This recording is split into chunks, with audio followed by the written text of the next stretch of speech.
Merci de nous retrouver. C'est parti donc pour la partie débat de ce grand JT. Le retrait des troupes américaines en Syrie a véritablement changé la donne. Paris n'exclut plus le retour des djihadistes français. Il serait plus d'une centaine détenus en ce moment en Syrie. Alors faut-il rapatrier ces combattants et leurs familles? Regardez cette passe d'armes. C'était cet après-midi entre Valérie Boyer et Christophe Castaner à l'Assemblée. Vous considérez les djihadistes comme français, mais nous, les Républicains, demandons depuis des années la déchéance de leur nationalité. Pourquoi comptez-vous faire revenir ces individus et à quel prix? La sécurité, c'est la première des libertés, le pilier de la cohésion de notre société. S'il y a des Français sur place et s'ils doivent être expulsés, on sait où ils sont, on sait de qui il s'agit.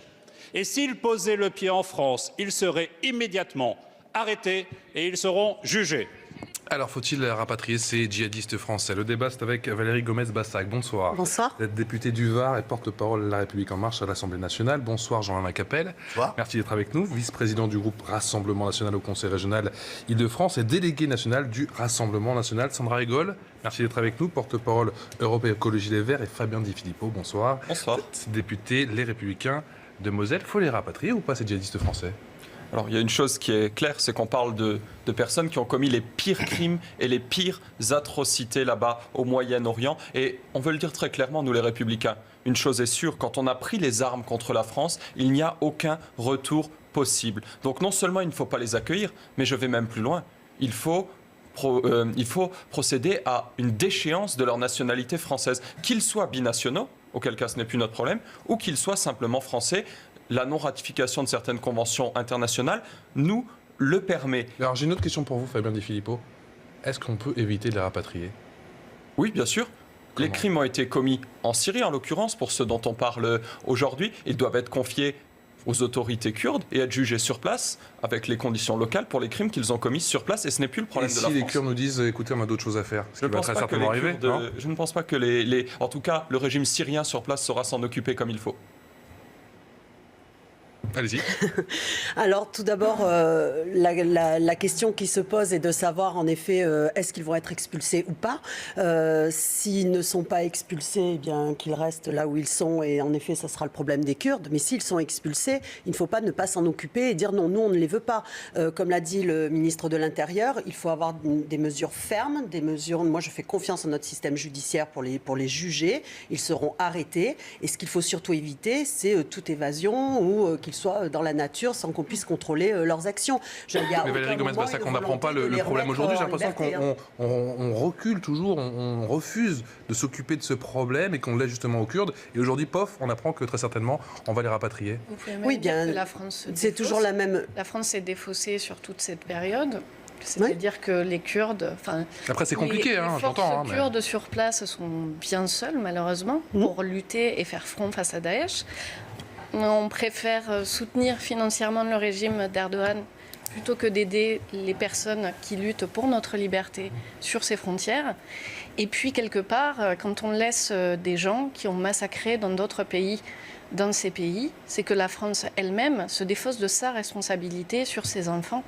Et ça, c'est peut-être un problème, et peut-être qu'il vient de là, le problème de l'incapacité de la France à assumer d'avoir failli sur... Il y a une inertie pendant des décennies. Là, il n'y a aucune volonté de ne pas s'en occuper. C'est-à-dire, le gouvernement prendra ses responsabilités, le Quai d'Orsay prendra ses responsabilités. Et justement, il faut garder une traçabilité, si je peux me permettre d'employer ce terme, et de savoir ce que vont devenir ces personnes. Il faut les rapatrier. Les djihadistes français? L'État français, le président de la République, le ministre de l'Intérieur, M. Castaner, qui s'est exprimé ce matin, ont pour objectif aujourd'hui d'assurer la sécurité des Français et non pas le bien-être des djihadistes. Nous avons depuis 5 ans traversé des moments difficiles, douloureux, qui ont généré plus de 250 morts dans nos familles françaises et des milliers de blessés. Donc nous sommes dans une situation de guerre contre l'État islamique. Les choses doivent être appelées par leur nom. Aujourd'hui, nous avons donc en effet un cas où 130 djihadistes pourraient revenir en France. Ça n'a pas été confirmé. Ça n'a pas été confirmé. Mais si la chose se confirme, notre position, celle du Rassemblement national, est extrêmement claire. Un, nous sommes pour la déchéance, bien sûr, de la nationalité pour tous les binationaux. Nous l'avons toujours dit. Je regrette d'ailleurs, monsieur, et j'apprécie que vous rejoigniez notre position. Mais alors, pour ceux qui ne sont pas binationaux, pour ceux qui sont français. Ça a toujours été la mienne et la nôtre. Nos députés ont déposé un amendement l'année dernière et il n'a pas été voté par le groupe républicain à l'Assemblée nationale. On a déposé des amendements sur le même sujet et on a toujours défendu nos amendements. En revanche, maintenant, non. D'échéance pour les binationaux et pour ceux qui ne le sont pas, eh bien écoutez... Qu'est-ce qu'on en fait? Eh bien qu'ils restent, qu'ils purgent leur peine, qu'ils soient jugés, condamnés, qu'ils purgent leur peine. Et s'ils sont relâchés en Syrie, et s'ils sont relâchés, eh bien écoutez... ils vont revenir. Mais ils n'auront pas leur place chez nous, d'accord? Ou s'ils sont chez nous, ils rentreront chez nous, mais ils auront une perpétuité réelle, c'est-à-dire une perpétuité totale. Donc nous ne ferons pas d'aucun laxisme avec ces gens-là. Mais attention... Aujourd'hui, c'est 10 ans, concrètement. Oui, mais justement. Le problème, ça change. Mais le problème est là, bien évidemment, parce qu'aujourd'hui, ces gens-là, sur l'article 4 du Code pénal, peuvent être bien évidemment condamnés pour intelligence avec l'ennemi. Je rappelle quand même que dans nos prisons, nous avons aujourd'hui à peu près 1200 personnes qui sont identifiées comme radicalisées, dont 500 qui sont qualifiés de terroristes. Donc, ces gens-là sont des bombes humaines potentielles. Et nous avons dans la rue, aujourd'hui, à peu près 12 000 fichiers S, d'accord? Et nous savons que la majorité des attentats islamistes en France ont été générés par des fichiers S. Aujourd'hui, le gouvernement n'assume pas sa fonction de sécurité française. C'est une mission régalienne, je le regrette.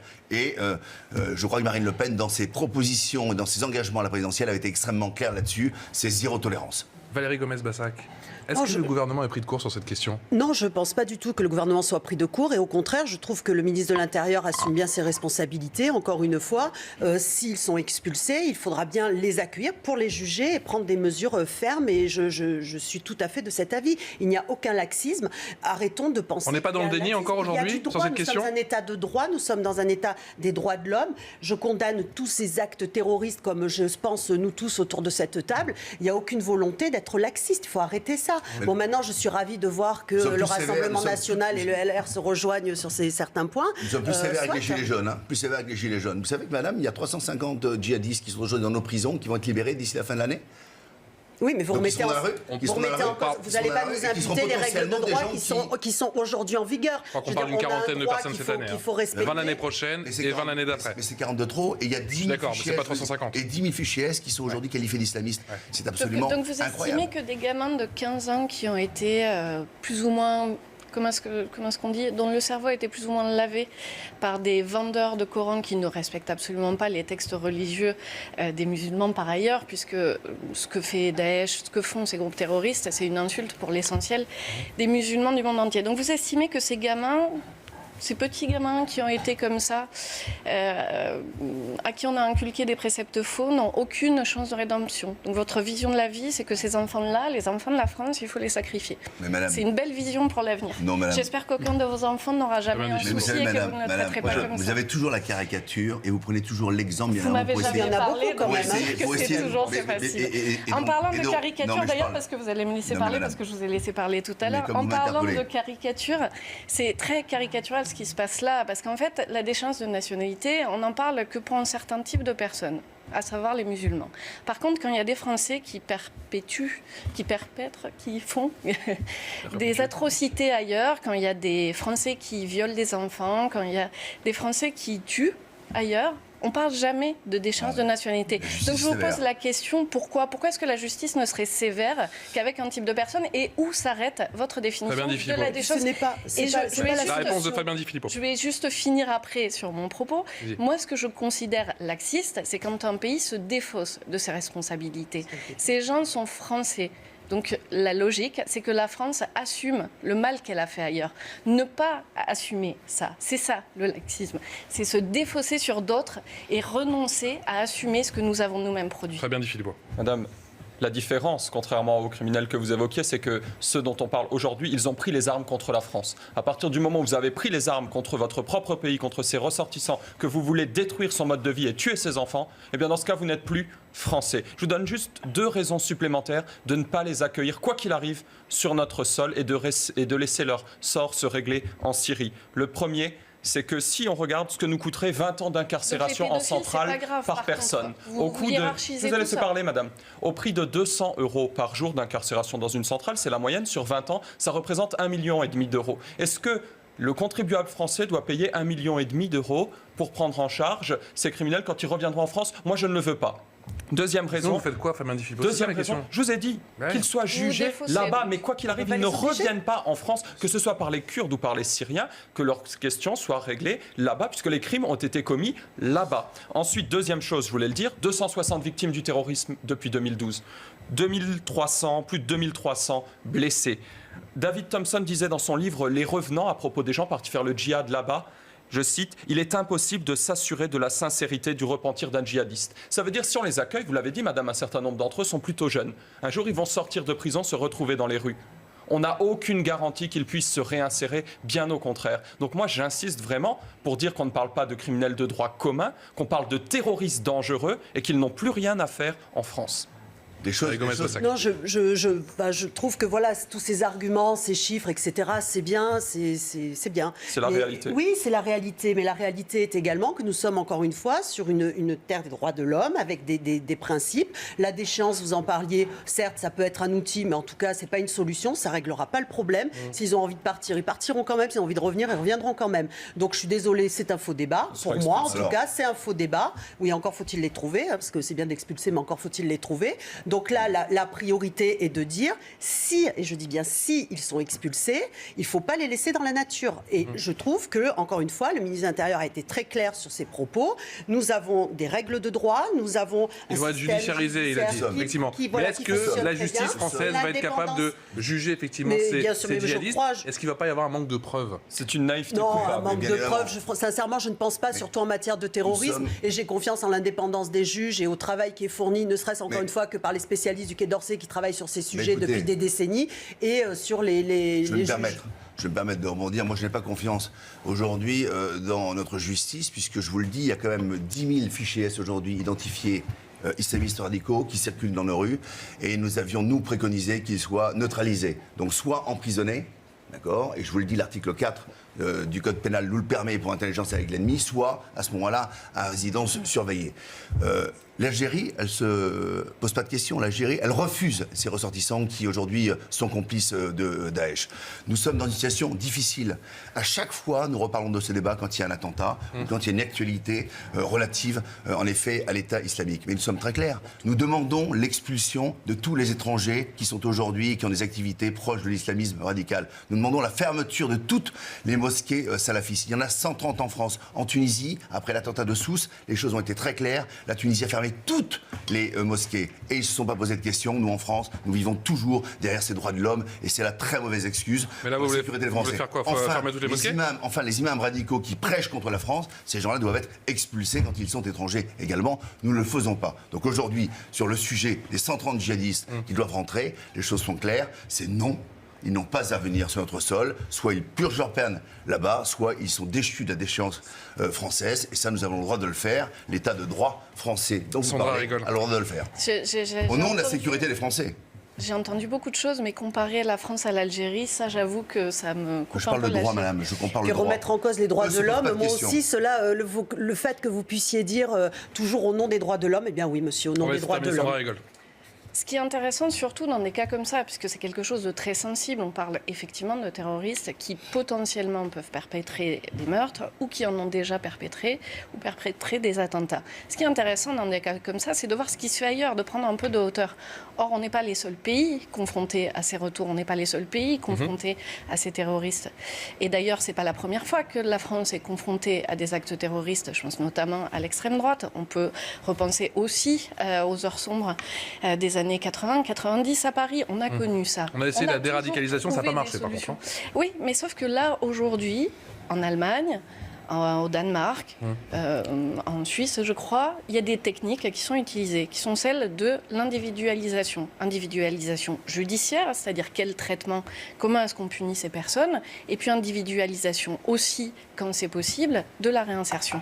Parce que vous avez raison, il n'y a pas deux personnes pareilles, on n'a jamais la garantie qu'une personne cesse de vouloir aller au bout de ses desseins funestes. Mais ce qui existe ailleurs et ce qui fonctionne, parce que ça fonctionne en Allemagne ou en Belgique ou au Danemark, pourquoi est-ce que ce qui fonctionne ailleurs ne serait pas appliqué chez nous pour la sûreté des Français? Parce que à continuer à ce rythme-là, on a encore eu un attentat à Strasbourg il y a peu de temps. chose qui me touche particulièrement, Et on n'a puisque c'est toujours rien une fait. ville dans laquelle j'ai passé 10 ans de ma vie et où j'ai encore énormément de proches. Et donc, je me demande à quel moment on sera capable d'agir en sortant de ces petits Encore un jeux de fichier S, communication. encore un fichier S à Strasbourg, et les gens continuent à circuler en France. vous C'est savez beau que le dans pays des les droits de l'homme. fichiers S, C'est beau le pays des droits de l'homme. Le fichier S, c'est le pays des droits humains, parce que c'est Oui, c'est magnifique. c'est pas mal. Il faut dire ça aux familles de victimes. Mais en fait, vous ne faites que de la communication et vous ne proposez rien Si, qui madame, fonctionne. très clair. Bah, écoutez, vous ne m'avez pas écouté, madame. J'ai proposé des choses Si, je vous écoute absolument claires. justement très Il faut bien, simplement et avoir je- le courage et la volonté et je politique de le faire. constate Quitte à ne plus les suivre. que Moi, c'est ça qui me fonctionne gêne. ailleurs et que ce que vous Il faut les proposez ne neutraliser. fonctionne Souhaite pas. une Il faut les sévérité. neutraliser Mais si au vous nom de la s'ils sont sécurité des Français. expulsés, Être s'ils sont politique, c'est être expulsés capable et que de vous ne prendre un les peu de acceptez hauteur, pas, vous en vous êtes ne les incapable neutralisez dans la pas, monsieur. Je suis Fabien Di désolée. Filippo, Moi, encore une fois, l'individualisation judiciaire, Il c'est y a la une solution condition, miracle. il faut restaurer les frontières, bien évidemment. Hein. C'est pas la solution miracle. Il n'y a malheureusement pas, pour ces individus radicalisés, embrigadés, de solution miracle. Vous allez isoler quelqu'un pendant 20 ans et vous voulez être sûr de l'état psychologique dans lequel cette personne va sortir. Non, mon Dieu, ça n'existe pas. Et après avoir commis, encore une fois, les pires crimes, les pires atrocités, on se représente très mal ce qui s'est passé sur le théâtre d'opération irako-syrien. Il n'y a aucun retour possible pour ces gens-là. Leur situation doit se régler là-bas et la France doit s'en protéger définitivement pour ne pas mettre en péril sa population. Elle n'a plus à les gérer, à les prendre en charge ou à essayer de les réinsérer. C'est trop tard. Quand on a pris les armes contre son propre pays et contre ses compatriotes, c'est un aller sans retour. Valérie Gomez-Bassac, est-ce que le gouvernement est à la hauteur de ce problème? Est-ce que le gouvernement prend à bras-le-corps ce problème? Oui, encore une fois, je vais me répéter, mais oui, je pense que le gouvernement prend à bras-le-corps ce problème et nous avons trop peur de les perdre dans la nature. Et il ne faut pas que, justement, ces djihadistes soient je ne sais où, à commettre des actes je ne sais où. Il faut absolument les garder à l'œil et savoir, soit ils sont jugés d'un côté, soit il faut qu'ils le soient de l'autre. Et si pour cela, il faut les On a accepter l'impression sur le qu'il n'y a même pas de territoire, solution pour ceux qui vont sortir sur le territoire. Non, vous n'êtes pas d'accord. On ne les veut pas sur notre territoire, madame. Mais il faut Donc qu'ils il faut soient restaurer jugés. les frontières. Oui, vous obligez et on les ne les veut personnes. pas sur notre territoire parce qu'on veut protéger les Français, madame. Et il y a eu trop de morts et trop de sang qui a coulé Alors, à cause d'un laxisme politique et un laxisme judiciaire dont vous faites preuve, madame. J'en suis désolé. Et depuis 18 mois, il ne s'est rien passé. Et vous évoquiez l'événement de Strasbourg, malheureux, qui a aussi encore tué des Français. Rien ne s'est passé depuis. Vous savez pourquoi On se prend par la main, on allume des bougies, Monsieur on Lacatère. chante ensemble et 48 heures après, la vie recommence. Sandra C'est rigole. une tristesse. Pour Vous savez, conclure. c'est pas parce que vous avez une grosse voix que vous devez toujours prendre le lead sur tout le monde. Vous savez pourquoi est-ce que ces fichiers S, on comprends ne le peut compliment. pas... Non, ce n'était pas vraiment, mais c'est pas grave. Je prends comme ça. Allons-y. Vous savez pourquoi est-ce qu'on ne peut pas utiliser ces fichiers S qui devraient justement nous servir à lutter contre le terrorisme? Parce que dedans, on met absolument tout et n'importe quoi. On met les militants écologistes qui luttent pour les droits de la nature. On met des militants syndicalistes. Et alors effectivement, aujourd'hui, la police française a tellement à faire sur des cas qui ne sont pas terroristes, à aller perquisitionner chez la première personne qui a été dénoncée par ses voisins, qu'elle n'a plus le temps matériel de vraiment s'apesantir sur les gens qui sont dangereux pour la société. Donc je le dis et je le répète. Elle n'a plus le temps ou elle n'a Quand- pas les moyens, tout simplement? trompez, le madame. temps et les moyens, bien Madame, évidemment, ils sont c'est parfaitement lié. distingués. Et Il y a par 22 000 ailleurs, fichiers pas du S, tout. dont 10 500 islamistes radicaux. Ils sont parfaitement distingués des autres, madame. Et, Donc ils et sont pas dans de le même sac. fait, et de fait, quand on a des dispositifs qui ne fonctionnent pas et qui ne protègent pas suffisamment la population, ce n'est pas parce qu'on monte en pseudo-dureté que l'on est plus efficace. Ce que je dis, ce que l'on dit, les écologistes, c'est que ce qui compte, c'est la sécurité des Françaises et des Français, des gens qui vivent sur notre sol, quelle que soit leur nationalité, et que la France doit se doter d'outils qui fonctionnent. Fabien Di Filippo, c'est bientôt les élections européennes, on va en parler dans un instant. C'est l'un de vos thèmes de prédilection? Alors, une chose est sûre, c'est que la lutte contre le terrorisme, la lutte même contre l'immigration clandestine, contre ces mouvements de population qui peuvent créer du danger quand ils ne sont pas maîtrisés, elle se joue aussi aux frontières de l'espace Schengen. Et un de nos grands axes de campagne, bien entendu, ça sera que l'Europe doit changer radicalement ses priorités politiques si on veut pouvoir sauver l'Union européenne. Et la surveillance Là-dessus, vous êtes des sur la même ligne que le frontières Rassemblement national. avec le Frontex. Mais c'est juste une question de bon sens, Oui. monsieur. C'est juste arrive qu'aujourd'hui, souvent quand même l'enjeu d'être sur aux la même frontières de ligne, l'espace vous. Schengen est très grand et qu'on souhaite diminuer drastiquement l'immigration clandestine. Et ça se fait avec des moyens supplémentaires pour Frontex et ça se joue dans la Méditerranée et aux frontières de l'espace Schengen. Allez, les élections européennes approchent à grands pas, vous le savez, c'est le 27 mai prochain, ça se précise côté républicain. François-Xavier Bellamy sera donc bien tête de liste. Un choix qui est vivement critiqué. Est-ce un choix risqué? On en parle dans un instant avec mes 4 invités. A tout de suite. Place à la deuxième partie de notre débat dans le Grand JT. C'est une élection cruciale et notamment pour les Républicains. Les Européennes approchent à grands pas. Laurent Wauquiez a donc tranché. François-Xavier Bellamy est tête de liste. Ce choix qui est censé rassembler les différents courants à droite est déjà vivement critiqué. C'est notamment, regardez, le cas de Christian Estrosi. Je m'intéresse à son propre parcours. Quelqu'un d'extrêmement conservateur, quelqu'un qui a des positions que je ne partage pas du tout, à la fois sur l'IVG, à la fois sur le mariage pour tous, à la fois sur la PMA. Je ferai mon choix lorsque je connaîtrai le projet, lorsque je saurai si la France des territoires est représentée et lorsque je saurai si les Républicains, pour la première fois depuis un certain nombre de mois, ont de nouveau réussi à prendre la voie et le chemin de l'ouverture et de l'expression de différentes sensibilités, ce qui n'a pas été le cas ces derniers mois. Voilà, François-Xavier Bellamy, est-ce un choix risqué pour les Républicains? On en parle avec Valérie Gomez-Bassac, députée du Var, porte-parole de la République En Marche à l'Assemblée nationale, Jean-Alain Capelle, vice-président du groupe Rassemblement National, Sandra Rigol, porte-parole Europe Écologie Les Verts, et Fabien Di Filippo, député LR de Moselle. Bonsoir à tous les quatre. C'est un choix risqué ou pas? Non, pas du tout. Je pense que c'est le choix du renouvellement, c'est le choix de la compétence, c'est le choix des convictions. Et je pense que dans cette nouvelle génération, et vous voyez, on a beaucoup parlé des Républicains parce que certains les avaient quittés pour prendre des postes, seulement pour prendre des postes. Et là, on se rend compte qu'on est de nouveau attractif, que des gens viennent vers nous. Vous avez 48% de nouveaux au sein du groupe parlementaire à l'Assemblée. Maintenant, vous allez avoir un fort renouvellement avec aussi Madame Evren et Monsieur Danjean sur notre liste européenne. Pour équilibrer un petit peu, j'imagine, non? Mais parce que toutes nos sensibilités doivent être représentées. Mais moi, j'aimerais vous dire... On n'affiche pas les trois d'affilée. C'est une excellente nouvelle. D'habitude. C'est une...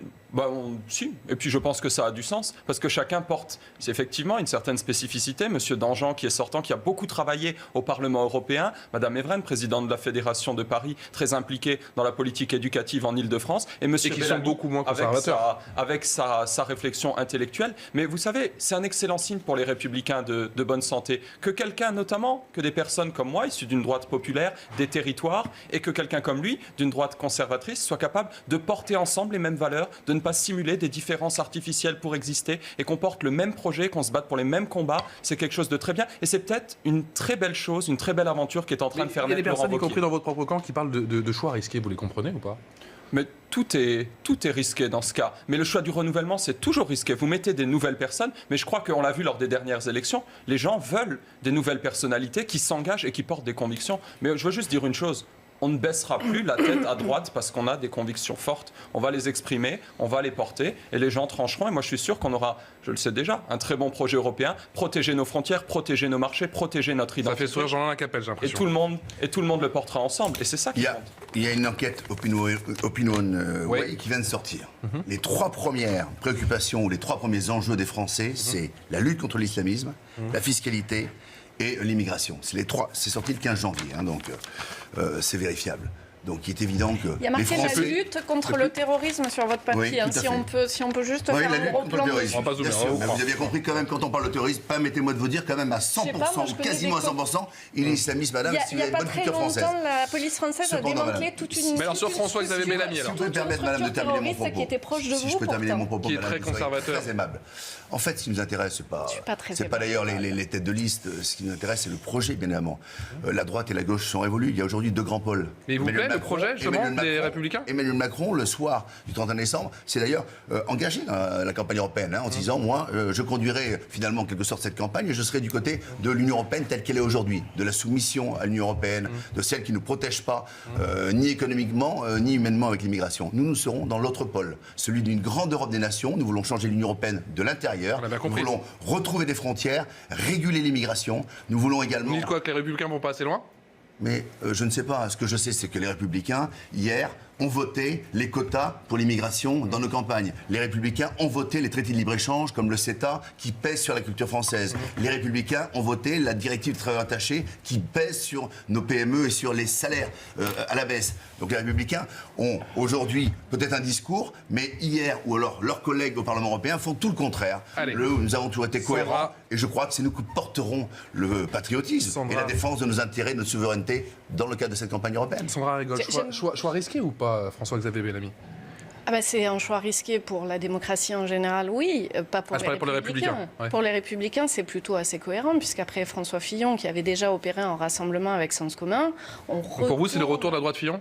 c'est pas la droite Fillon, c'est le retour de la droite qui lorgne vers l'extrême droite, qui dit ne pas vouloir faire d'alliance avec le Rassemblement national, mais qui pourtant essaye de travailler ce terrain. Nous ne sommes pas d'extrême droite, hein, madame, ni de droite ni de gauche. Ah oui, vous n'êtes ni de droite ni de gauche, mais comme... Bon, bref. Le retour de la droite dur. Le retour de la droite dure, enfin de la droite qui veut faire les convergences, assimiler ou converger vers le Rassemblement national. Ça a l'air d'être une tendance que M. Wauquiez affirme avec force, mais qui est effrayante pour la démocratie. Parce que j'ai noté avec beaucoup d'amusement... Est-ce que c'est pas logique sur un plan du positionnement purement politique ? Je ne sais pas si c'est logique. Depuis l'avènement d'Emmanuel Macron, de la Macronie qui reste de moins en moins de place, non ? Mais ce qui est amusant aussi, puisque vous faites référence à Emmanuel Macron, c'est qu'on a de nouveau ce même vocable de ce jeune homme politique, cette nouveauté, ces nouvelles têtes. Mais c'est pas du tout une nouvelle tête, en fait, Monsieur Bellamy. Monsieur Bellamy travaille dans des ministères depuis qu'il a à peine plus de 20 ans. Il écrit des discours de ministre depuis qu'il a à peine plus de 20 ans et qu'il est diplômé. C'est tout sauf une nouvelle tête. C'est un vieux politicien à 33 ou 34 ans déjà. C'est pas ça, renouveler la politique. Et puis, c'est certainement pas aller chercher, faire des parcours sociaux qui sont toujours les mêmes dans les familles privilégiées de nouvelles têtes de liste. Vous pouvez comme pas me c'est dire le ça, cas chez moi, En madame. Marche. Non, pas à vous, mais je le dis sur les députés En Marche, je le dis sur la tête de liste de M. Bellamy. C'est le cas dans plein d'autres endroits. On parle beaucoup, d'ailleurs mon voisin le fait beaucoup, des gens qui souffrent aujourd'hui. J'entends que le seul discours, c'est les frontières et que la seule réponse, c'est toujours les mêmes Valérie personnes. Gomez-Passac. Alors, mon avis sur ce choix, c'est vrai que je me demande qui du Rassemblement national et des Républicains sera le plus à droite. Donc, c'est en effet un avis que je partage avec vous. Qu'est-ce qui vous fait dire ça ?